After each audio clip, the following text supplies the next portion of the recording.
Warning: our YouTube channel and its videos may contain scenes, language, and content that may not be appropriate for all audiences.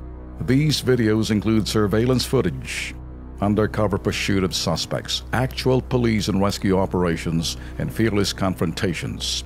If you do not approve of the content, please do not watch our videos. If you wish to continue, we strongly advise that you proceed with caution.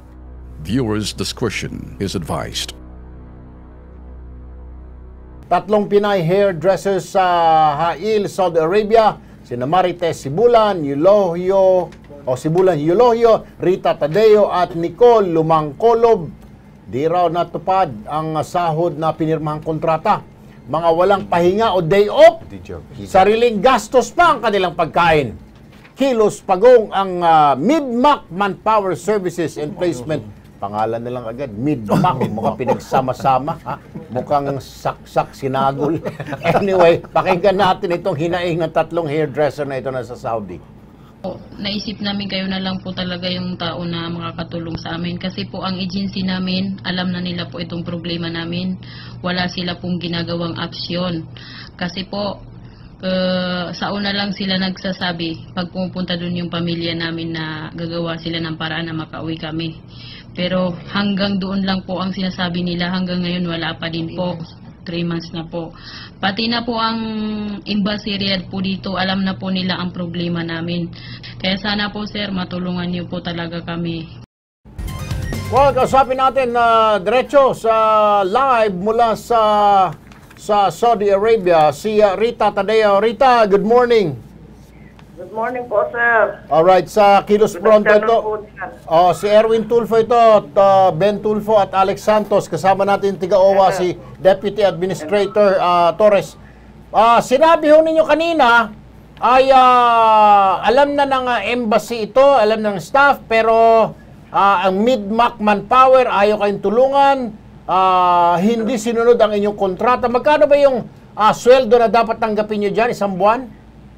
$500 po ang nakalagay sa kontrata. Okay. Plus 300 reals food allowance po. Okay. Every month ano? Every month po yun. Ngayon, magkano na lang ang, nung nandyan na kayo, magkano na lang ang sinabi sa inyo, ibibigay sa inyo, o binibigay sa inyo ngayon? Bali po yung first month namin sahod, 1,000 plus yung 300 na nakuha naming allowance sa pagkain, sir. Bali 1,300 po. Nung pong pangalawa, pinunan po, binigyan po kami tigwa 1,600. Tapos, nagtaka po kami, paano po naging 1,500 yung unang sahod, 1,300 lang yung nakuha namin. Kaya daw po nagbigay ng 1,600 para mapuno yung 1,500 sa unang sahod. Yung po palang rep na dinala dito, bali kinaltas po sa amin yung 100. Hinokus-pokus kayo sa madaling sabi. Ano? Parang kumakaltas po. Black magic. Magic. Mga salamangkero yata yan, ma'am. Yung Mid-Mac Manpower. Anong sabi ng Mid-Mac?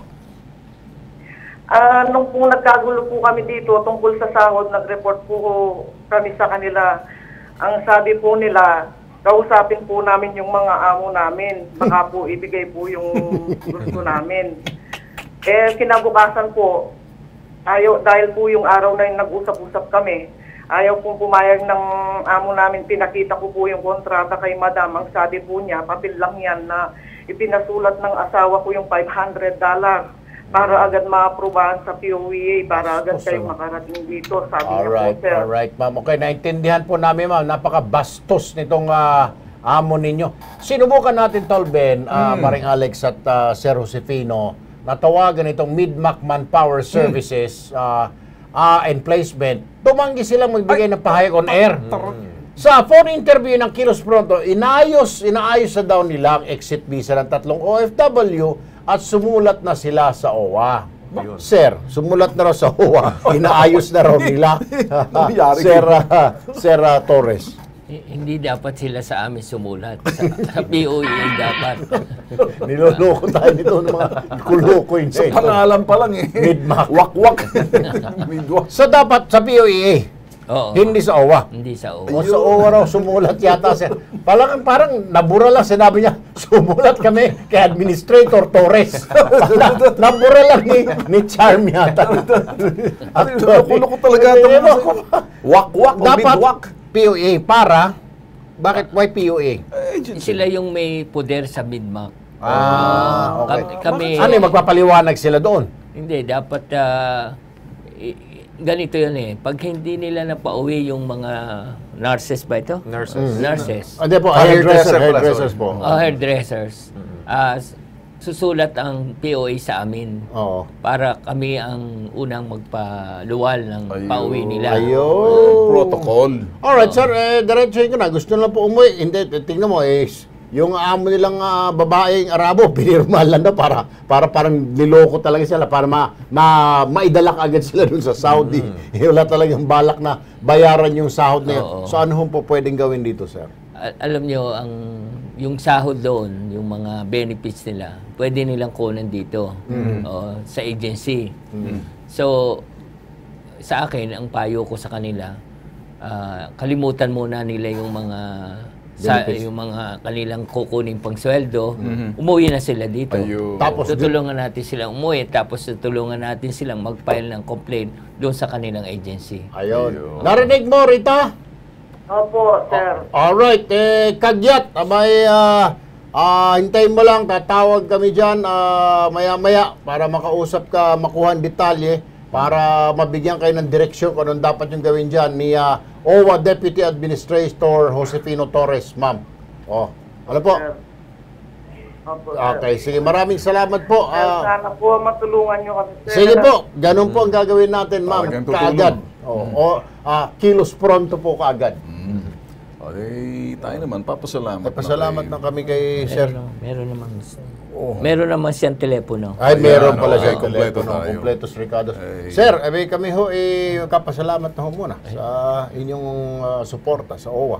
Salamat din Araw-araw sa po. binigay niyong pagkakataon sa amin na makasagot sa mga hinaing ng ating mga OFWs. Eh, alam niyo sir, importante ho talaga na kapag may representante ho sa OWA rito, nakaupo sa gobyerno ho yan, sa gobyernong stasyon ho tayo, kilos pronto pa.